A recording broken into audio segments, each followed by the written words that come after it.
ইরানের সর্বোচ্চ নেতা আয়াতুল্লাহ আলী খামেনি বুধবার এক টেলিভিশন ভাষণে ইসরায়েল ও যুক্তরাষ্ট্রের বিরুদ্ধে কঠোর বার্তা দিয়ে বলেন, ইরান কখনো পরাজয় স্বীকার করে আত্মসমর্পণ করবে না এবং ইসরায়েলকে ভুলের মাসুল দিতেই হবে।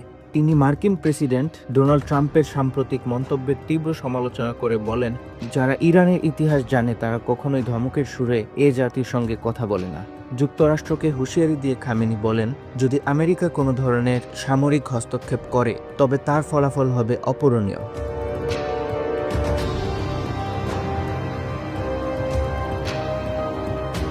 তার এ বক্তব্য এমন সময় এসেছে যখন ইসরায়েল ও ইরানের মধ্যকার যুদ্ধ ষষ্ঠ দিনে প্রবেশ করেছে এবং ট্রাম্প ইরানের নেতার অবস্থান জানার দাবি করে তাকে হত্যার হুমকি দিয়েছেন। ট্রুথ সোশ্যালে একাধিক পোস্টে তিনি খামেনিকে ইরানের তথাকথিত সর্বোচ্চ নেতা বলে ব্যঙ্গ করেন।